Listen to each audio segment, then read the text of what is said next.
Welcome, dear students. This is Adil Hassan here. Welcome to our channel. In the previous lecture, we have completed only half of the chapter number 3 as the video was going so long. So I had to stop in the previous video. So today, we will be continuing with the remaining part for chapter number 3. Before that, if you haven't already subscribed to our channel, then please make sure that you have subscribed to our channel and also forward these videos to the students who want to get benefited with this content. So let us start with the part second of chapter number 3 of irrigation engineering. Okay, so today we'll discuss the cropping pattern in India, and this pattern is based on the seasons. So everybody of us will be knowing that there are mostly four types of crops, that is rabi crops, kharif crops, zaid crops, and perennial crops, right? So they are sown in around November and are harvested around March. So these are also called as winter crops.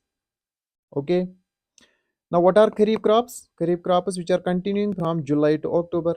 And these are also called as summer crops. And zaid crops. Zaid crops, they are called as hot summer crops as they are continuing for very little time, that's April to June. Okay. Perennial crops, as we have mentioned so many times in the previous lectures, that perennial crops are those crops whose base period is very high. For example, sugarcane, we have mentioned already, its base period is almost 300 days. So these are continuing for more than one season. All right. So let us see here what is the definition and what will be some of the examples coming in these types of crops. So in Rabi crops, now we have already seen what is the definition, that these are usually grown from November to March and are called as winter crops. Now, what are the typical examples under this?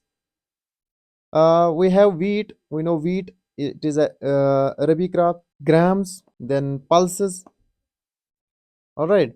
Potato be, barley, mustard, peas. ये सब रबी crops होते हैं. Now, what are kharif crops? We have already discussed, and let us see what are the examples of this. And they are these kharif crops are usually grown from July to October and are called as summer crops. So examples will be rice, cotton, groundnuts, maize, jawar, bajra. Then comes zaid crops.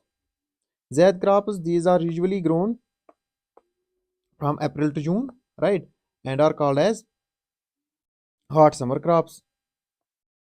Before I forget, there is a note in kharif crops, which is an important note, that kharif crops require 2 to 3 times more discharge, more water than rabi crops. जो खरीफ crops है उनके लिए जो discharge require होता है, जो उनके लिए पानी सप्लाई करना होता है, वो 2 से 3 गुना ज्यादा होता है than rabi crops. And now we have discussed what are zaid crops and the examples will be watermelon, musk melon, vegetables, right? Okay, so now let us see what are perennial crops. Perennial crops are those crops whose base period is very high, large base period, usually more than 300 days, and they cannot be confined for a particular to a particular season, जो एक season से ज्यादा चलते हैं, ठीक है ना. For example sugar cane तो हमें पता ही है, इसका एग्जांपल है, best example. So the importance of this cropping pattern is to know the design discharge. हमें डिजाइन जो कैनाल करना है उसका डिस्चार्ज कितना होना चाहिए, मतलब किस डिस्चार्ज के लिए हम इस कैनाल को डिजाइन करेंगे. सो वो तो सिंपल सी बात है, पेरिनियल तो रखना ही रखना है, ठीक है. जिस क्रॉप के लिए भी हम डिजाइन कर रहे हैं इस कैनाल को, उसमें पेरिनियल आना ही चाहिए. प्लस या तो फिर खरीफ क्रॉप का डिस्चार्ज ज्यादा होगा, प्लस या तो फिर रबी का डिस्चार्ज ज्यादा होगा, या तो फिर इसके साथ प्लस हो जाएगा जैद. जो भी इनमें से मैक्सिमम होगा उसको पेरिनियल के साथ प्लस करेंगे और उन दो कॉम्बिनेशन के हिसाब से ही हम कैनाल को डिजाइन करेंगे, कैनाल को डिजाइन करेंगे, ठीक है. So that is written here. अगर हमें डिजाइन करना है इस कैनाल को, so that will be the maximum of perennial तो सबके साथ रहेगा ही रहेगा, because that is continuing throughout the year almost, right. So अगर इनमें से अब देखना है खरीफ अगर ज़्यादा है, या फिर रबी ज़्यादा है, या फिर ज़ैद ज़्यादा है, वो इस पेरिनियल के साथ ऐड होके ऑब्वियसली मैक्सिमम वही बनाएगा, फिर जो भी इनमें से ज़्यादा होगा, खरीफ, रबी और ज़ैद में से। तो मैक्सिमम जो इनमें से बनाएगा कॉम्बिनेशन, उसके हिसाब से ही ये डिज़ाइन हो जाएगी ये canal. So that's why we are studying what is the cropping pattern. Okay, all right. Let's go to the next topic. So in the leaching requirement वहाँ पे हमने एक टर्म देखी थी concept use. So चलिए आज हम इसको देखते हैं concept use क्या होता है। अगर ये प्लांट है, ये ग्राउंड सरफेस है, and these are the roots.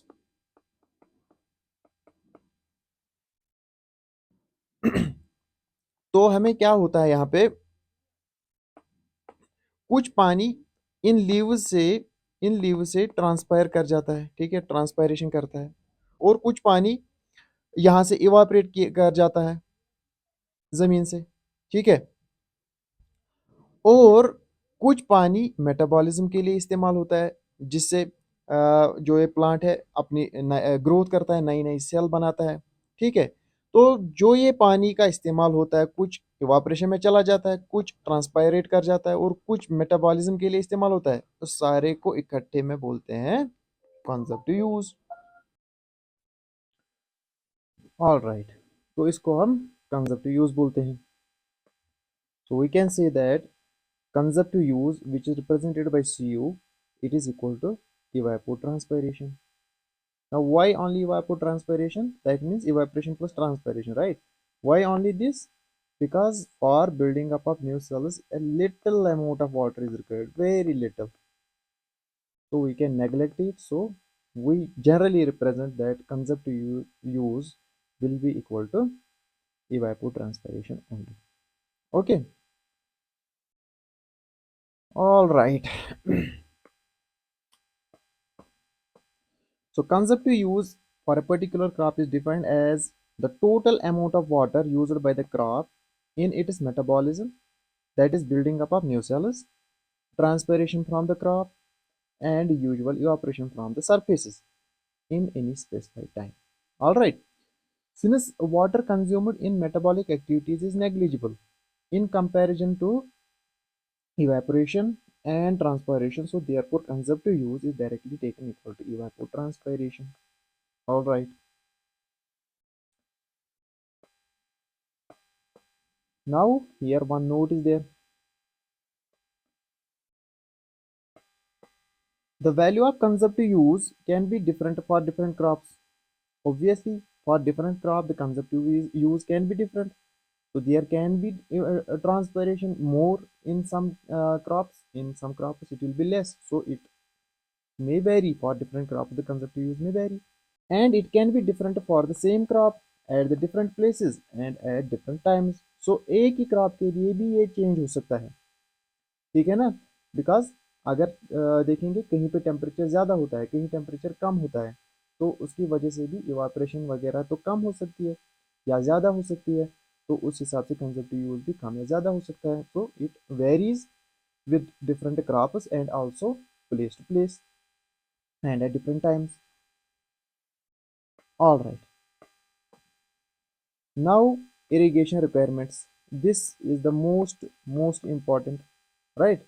Just like irrigation efficiencies, likewise it is irrigation requirements. Here it is an important topic. All right, so the first term here is consumptive irrigation requirement. Just now we have studied what is consumptive use. So for meeting that consumptive use requirements, what is the amount of water you are supplying, that will be equal to consumptive use requirement, consumptive irrigation requirement. All right, ठीक है ना। So it is the amount of irrigation water that is required to meet the evapotranspiration needs, ठीक है ना। evapotranspiration needs, वो तो evaporation transpiration needs तो हमें पता ही है, वही होता है consumptive use। all right, apart from the useful or effective rainfall, apart from it यानी कि अगर रेनफॉल भी हो रही है उसको हम नेग्लेक्ट करेंगे, ठीक है ना। खाली कंजप्टिव यूज जो है उसकी जो रिक्वायरमेंट्स है वो फुलफिल कराने के लिए जो हम इरिगेशन वाटर सप्लाई करते हैं, उसी को हम कंजप्टिव इरिगेशन रिक्वायरमेंट बोलते हैं। कंजप्टिव इरिगेशन रिक्वायरमेंट उसी को कहते हैं। So it can be represented by, so that will be equal to consumptive use minus the effective rainfall. Alright, हम इसमें इफेक्टिव रेनफॉल को कंसिडर नहीं करते हैं, ठीक है। Next, the second term which is net irrigation requirement. तो net irrigation requirement क्या होती है? So it is the amount of water required to meet evapotranspiration needs as well as the leaching requirement and pre-sowing requirement if any. तो कंजप्टिव irrigation requirement के साथ साथ यहाँ पे हम कौन सी डिमांड फुलफिल कर रहे हैं? Leaching requirement as well as pre sowing requirement, ठीक है ना। लीचिंग रिक्वायरमेंट अगर होगी तो लेंगे, प्री सोइंग रिक्वायरमेंट अगर होगी तो लेंगे, अगर नहीं होगी तो फिर ये जीरो होंगी। तो फिर हम बोल सकते हैं नेट इरिगेशन रिक्वायरमेंट उस वक्त बराबर आएगा CIR, कंजप्टिव इरिगेशन रिक्वायरमेंट, है ना। अगर pre sowing requirement and leaching requirement zero रहेगा, अगर ये दो टर्म जीरो रहेंगी तो डायरेक्टली हम बोल सकते हैं ना NR is equal to CIR।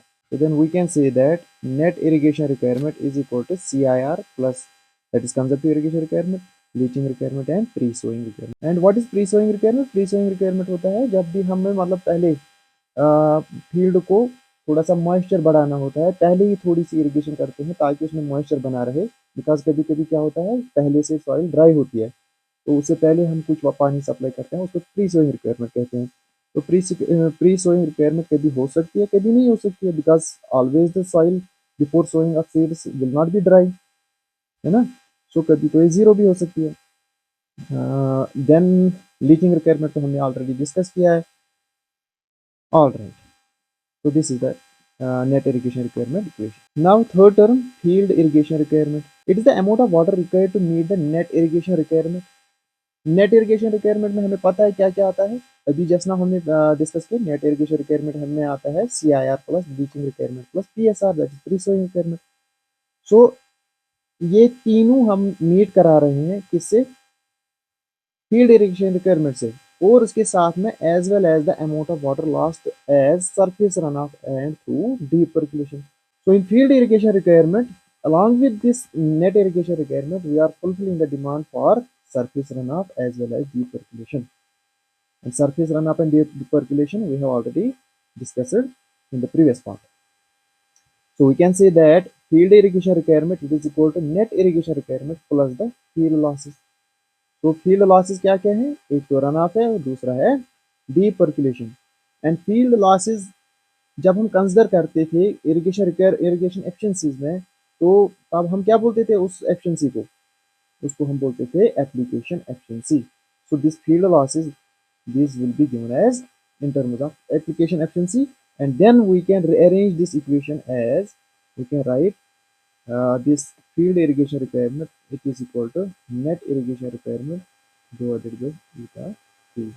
So in eta A already the field losses and deep percolation losses are considered, ठीक है। ना स्पेशल केस क्या बनता है, जो मैंने पहले भी डिस्कस किया, अगर लीचिंग रिक्वायरमेंट या प्री सोइंग रिक्वायरमेंट दोनों जीरो है तो नेट इरिगेशन रिक्वायरमेंट सीधे कंजर्वेटिव इरिगेशन रिक्वायरमेंट बनता है। देन फील्ड इरिगेशन रिक्वायरमेंट को हम डायरेक्टली यहाँ NIR की जगह पे आप CIR लिख सकते हैं, ठीक है ना। तो CIR divided by eta A. So these equations these are important, try to remember these. Next, the fourth term, that is gross irrigation requirement, the amount of water required to meet FIR. अगर आप देखेंगे trend इसमें, अगर हम दूसरी term से देखेंगे तो दूसरी डेफिनेशन से अगर हम देखेंगे यहाँ पे, तो दूसरी टर्म में एक तो पहली वाली टर्म आती है, यानी कि पहली रिक्वायरमेंट आती है प्लस कुछ, ठीक है। तीसरे में आता है सेकंड वाला रिक्वायरमेंट प्लस कुछ, और इसी तरह अगर हम देखेंगे लास्ट पे यहाँ पे फोर्थ वाली टर्म में इससे पहली वाली टर्म दैट इज FIR उसके साथ प्लस कुछ हो जाएगा, तो वो रिक्वायरमेंट यहाँ पे बन जाती है, ठीक है। तो इसका मतलब ये भी बोल सकते हैं कि this will be the highest and second highest will be this and third highest will be this and the least will be this, right? So let us just define now this. It is the amount of water required to meet the field irrigation requirement as well as the amount of irrigation water lost in conveyance. तो conveyance losses जो हमने पहले ही पढ़े थे, जो Conway करने में पानी कॉन्वे करने में हमें लॉसेस होते हैं, तो these were the conveyance losses, ठीक है। तो इसमें जो पानी की रिक्वायरमेंट लगती है उसको भी अगर हम ऐड करेंगे किसके साथ, एफ के साथ, तो हमें मिलती है ग्रॉस इरिगेशन रिक्वायरमेंट, है ना। So gross irrigation requirement is equal to F plus these conveyance losses. And अगर हम कॉन्वेंस एफिशिएंसी की टर्म में बोलेंगे तो तब हम क्या बोलेंगे, G I R is equal to F I R divided by eta C, and eta C is the conveyance efficiency, and this will include by default the conveyance losses that is through seepage and evaporation. And F I R can be written as NIR divided by eta A into eta C, ठीक है। इससे पहले हमने पढ़ा था F I are होता है बराबर किसके, NIR divided by eta application. तो ये यहाँ पे इस एफ आई आर के बदले सब्स्टिट्यूट करेंगे तो वहां पे क्या मिलेगा हमें, NIR divided by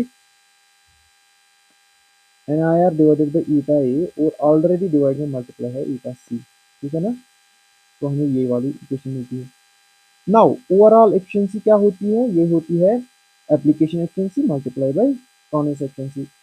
So therefore, then we can say GIR will be equal to NIR divided by eta A from this, right? And now we know if LR, that is leaching requirement, and free sowing requirement is equal to 0, then GIR will be equal to CIR divided by eta naught, because NIR में leaching requirement और free sowing requirement zero हो जाएंगी, तो फिर NIR क्या बनता है, CIR। और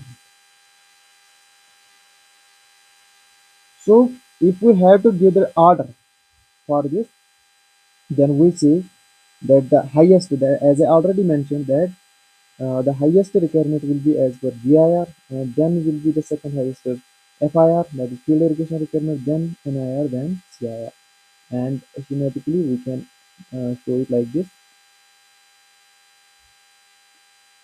ठीक।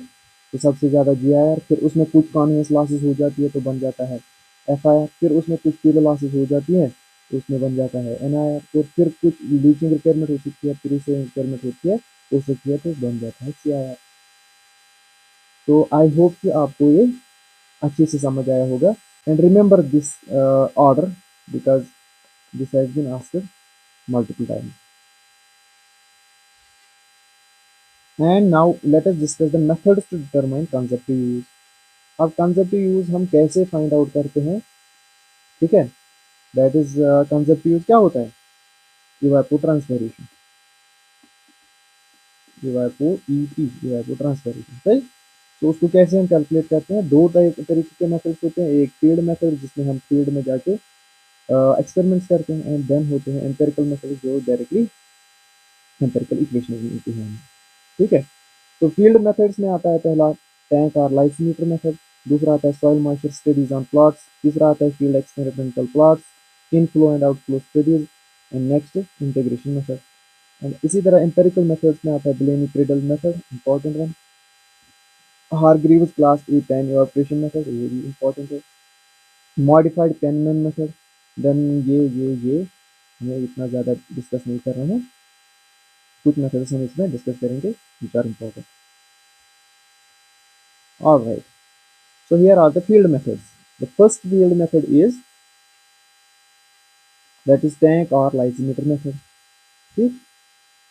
तो इसमें क्या करते हैं हम, इसमें जो फील्ड होता है जहाँ पे क्रॉप्स ग्रो कर रहे होते हैं उसी में हम एक सिलेंड्रिकल टैंक लेते हैं, ठीक है।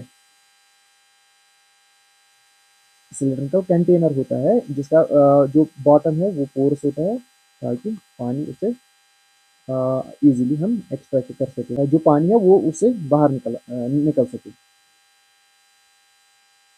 तो डायरेक्टली फील्ड में किया जाता है इसलिए ये फील्ड मेथड है, ठीक।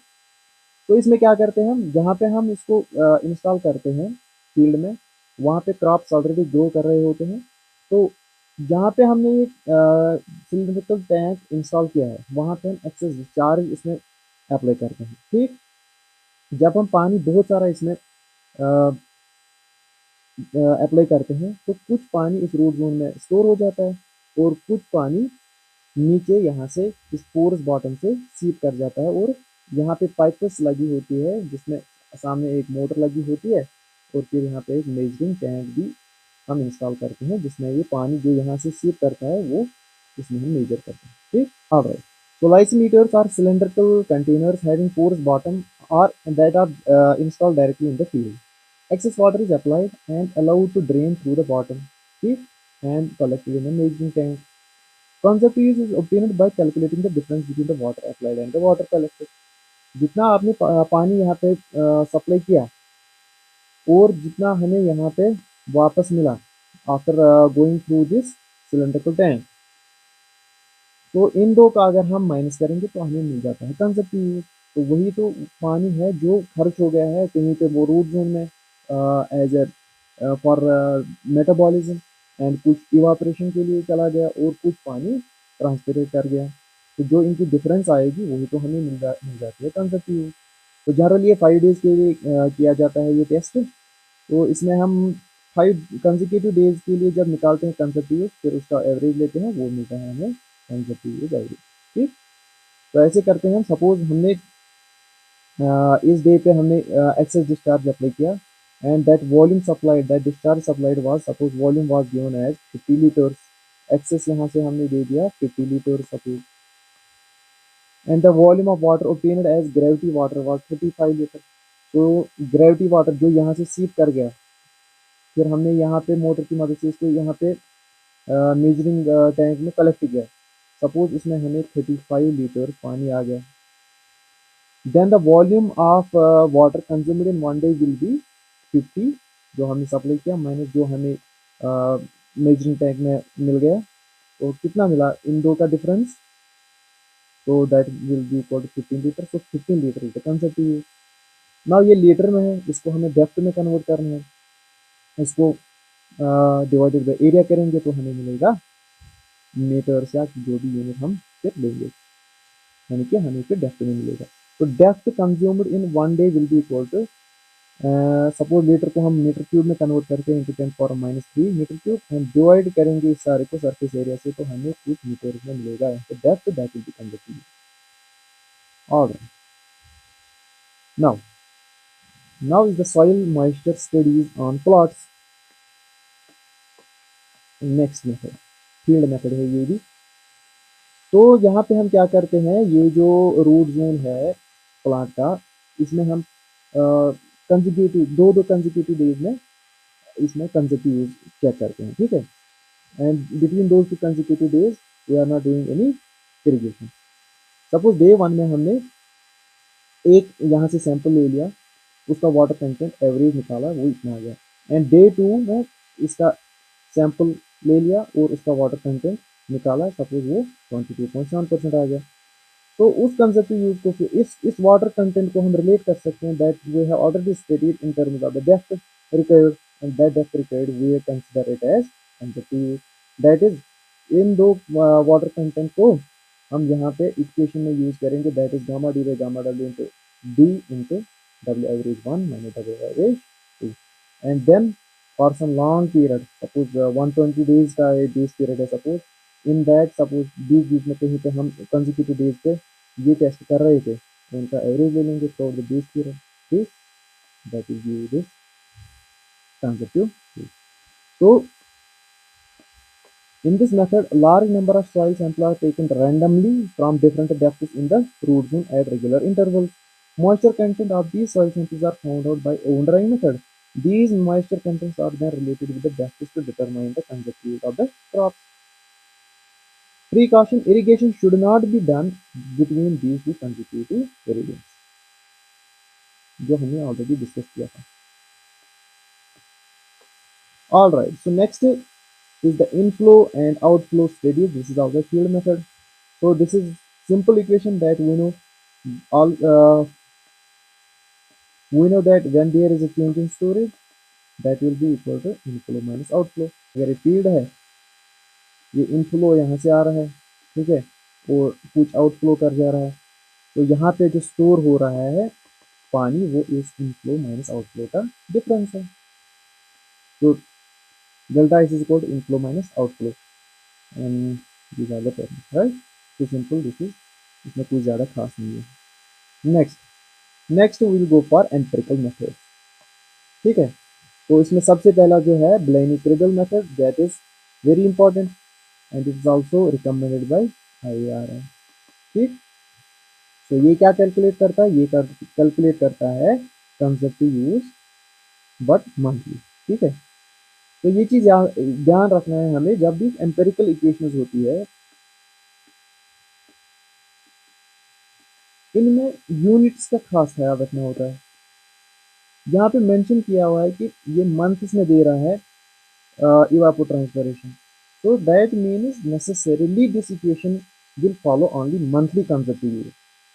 You will not be able to get here conservative use in days, because this is an empirical equation, यहाँ पे कुछ constants का use किया गया है, so those constants are set according to these units।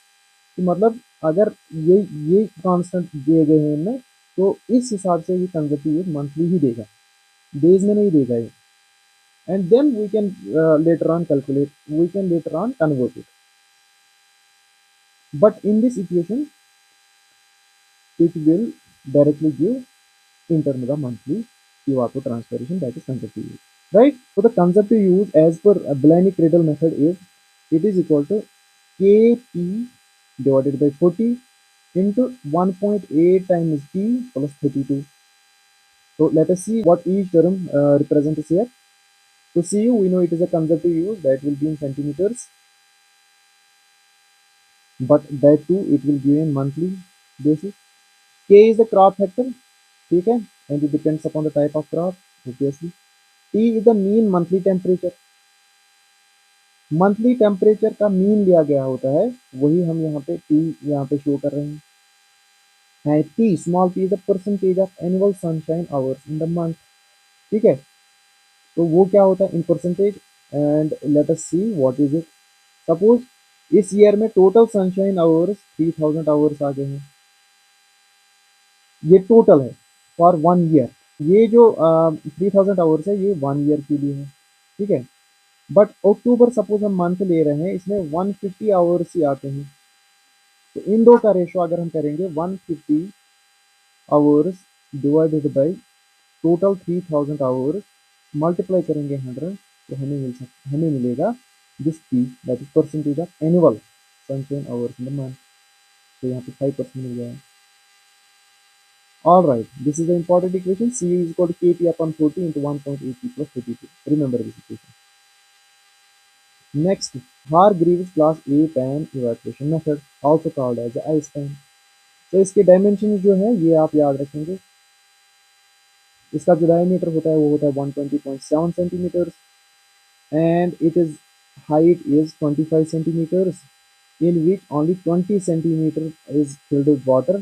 20 centimetre तक बॉटम से 20 centimetre खाली इसमें पानी भरा हुआ होता है, एंड नीचे इसमें सपोर्ट दिए गए होते हैं। ठीक है, फील्ड से थोड़ा ऊपर रखा जाता है 10 centimetre. Okay, so this is the diameter of this and this is the total height 25 centimetre and 20 centimetre तक की हम इसमें पानी भरते हैं। अब क्या करते हैं इसमें, ये जो ये पैन है इसको हम फील्ड में रखते हैं, जहाँ पे ये जो प्लांट्स है ये ग्रो कर रहे होते हैं।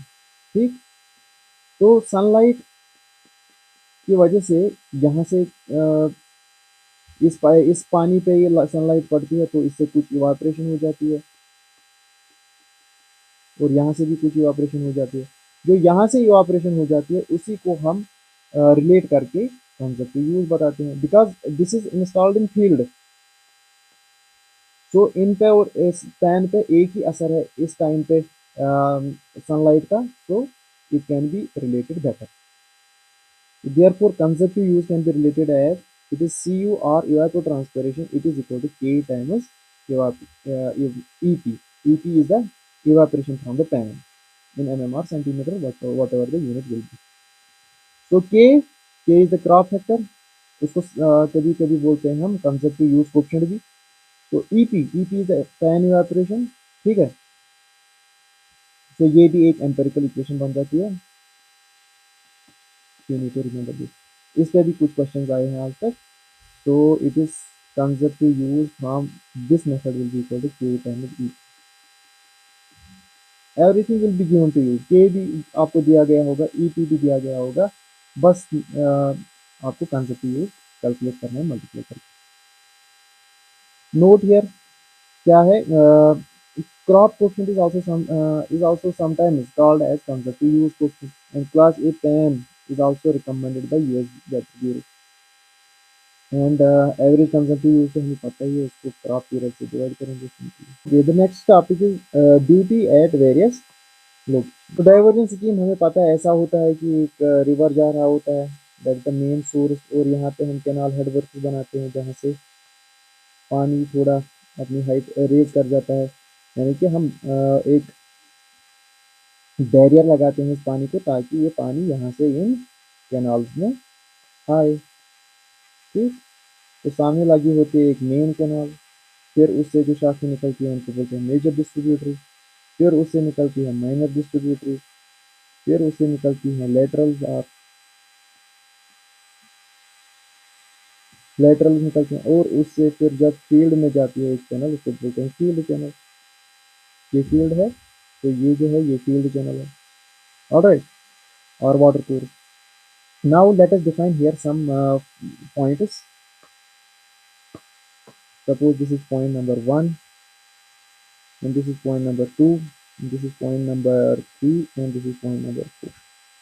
तो हम बोलते हैं कहाँ पे कितनी ड्यूटी है, और सबसे ज़्यादा ड्यूटी कहाँ पे होगी वो भी हम देखेंगे। And this is a field of area A. Alright, ठीक है। तो नंबर 1 पे जो ड्यूटी होती है उसको बोलते हैं, ये नंबर 1 कहाँ पे है, ये है head of the canal, head of the field पे। ठीक है, ये फील्ड में जो एंटर कर रही है चैनल, वहाँ पे जो हम देख रहे हैं ड्यूटी उसको बोलते हैं हेड ऑफ द फील्ड पे जो ड्यूटी है उसको बोलते हैं नेट ड्यूटी। क्या बोलते हैं, उसको बोलते हैं नेट ड्यूटी। ठीक, तो ड्यूटी की इक्वेशन हमें पता है, ड्यूटी होती है area divided by Q, it is the area irrigated divided by discharge supply. So suppose यहाँ पे जो डिस्चार्ज था वो क्यू, यहाँ पे पॉइंट 1 है तो हम Q1 से इसको रिप्रेजेंट करेंगे, तो Q1। Now you know that जहाँ से हम पानी एक्सट्रैक्ट कर रहे हैं वहाँ पे सबसे ज़्यादा पानी होगा, फिर आगे आगे लॉसेज होती रहती हैं तो पानी की लेवल कम होती है। ठीक है, पानी थोड़ा कम कम हो जाता है उसकी क्वांटिटी, तो फील्ड पे जाके सबसे कम क्वांटिटी आ जाएगी। Suppose that will B represented bye Q1, so net duty will be Q by A by Q1, so Q1 is the least, right, it is less, so the duty here will be more, है ना। Next point that is second point, this point, ये जो point है, तो ये कहाँ पे है, फील्ड चैनल के हेड पे, तो it is called as head of the field channel और लोकेशन ऑफ आउटलेट, और इसी को हम बोलते हैं क्या, आउटलेट ड्यूटी और outlet factor, and that will be the area of the flood divided by discharge at this point Q2 is Q2। तो Q2 थोड़ा सा ज़्यादा होगा तो यहाँ पे ड्यूटी पहले से थोड़ी कम होगी।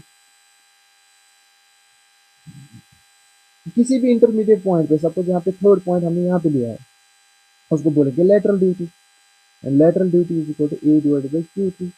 तो Q3 थोड़ा सा Q2 से ज़्यादा होगा और Q1 से बहुत ज़्यादा होगा, तो we can say that lateral duty here will be lesser than Q1, lesser than at head of the field, that is net duty, and even lesser than outlet duty, and the head of main canal, that is this point, fourth point। तो fourth point पे जो duty है उसको बोलते हैं gross duty. क्या बोलते हैं, ग्रॉस ड्यूटी। इसमें जो डिस्चार्ज सबसे ज्यादा होगा तो इसकी ड्यूटी भी सबसे लीस्ट होगी, है ना। Since Q4 is more, Q4 is highest, then comes the second highest Q3, then Q2, then Q1 and then is the Q।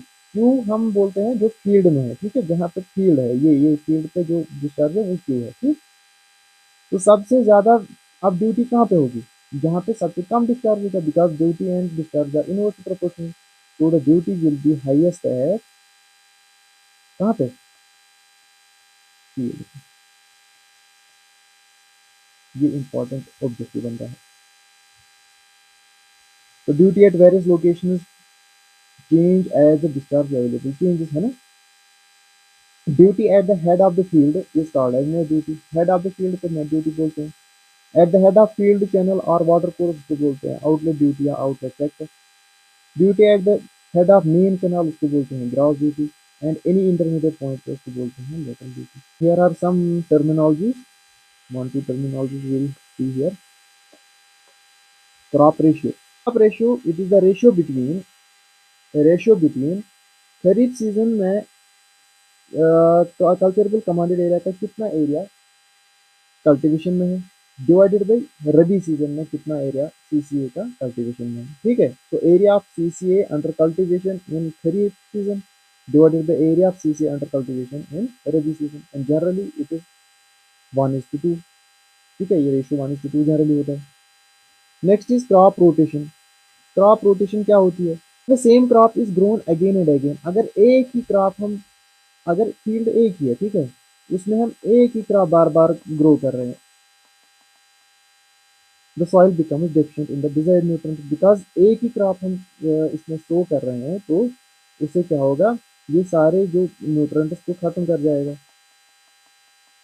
Because ये क्रॉप जो है ये एक ही किस्म के न्यूट्रिएंट्स को इस्तेमाल करता है, तो वो सारे न्यूट्रिएंट्स वहाँ पे खत्म हो जाएंगे। Hence, crops are grown in rotation to replenish certain nutrients in the soil. जैसे राइस ग्राम राइस सिस्टम।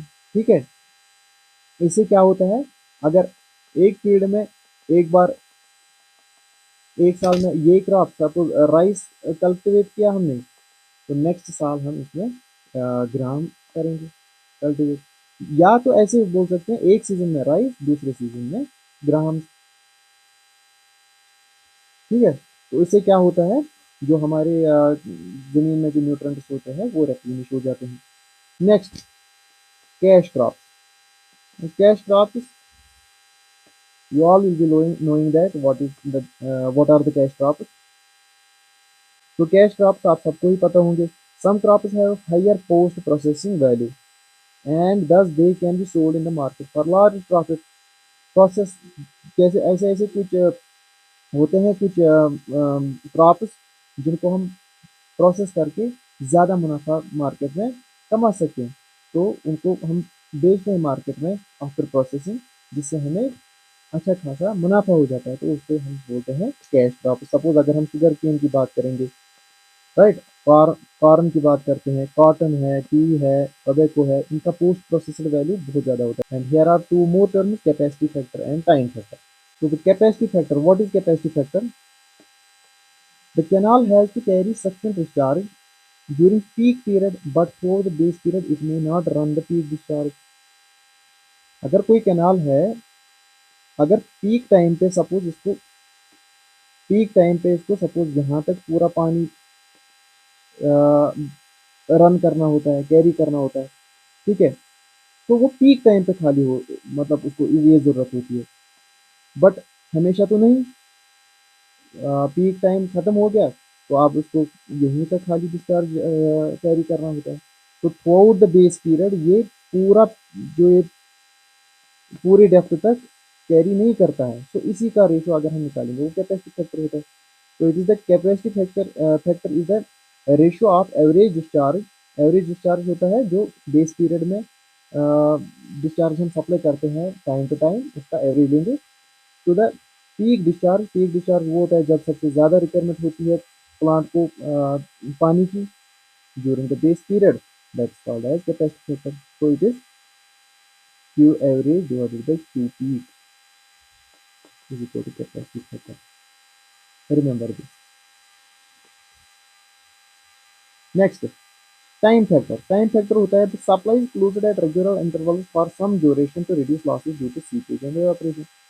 ये कंटिन्यूसली ये सप्लाई नहीं चलती है, कंटिन्यूसली तो ये नहीं चलती है, कभी कभी हम इसको रोक भी देते हैं ताकि इवापोरेशन और सीपेज लॉसेस कम हो जाए। ठीक है, ये लॉसेस ये कम हो जाए, इनको कम करने के लिए हम कभी कभी सप्लाई को कट करते हैं, and then we get a term time factor. Time factor, now it will be the ratio of actual operating time actual operating time divided by the total period, that is time factor.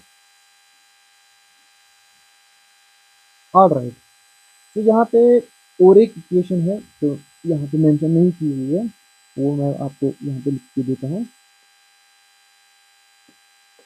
that if we want to find out the design discharge then Q design, simply remember this, that will be equal to, so that is equal to P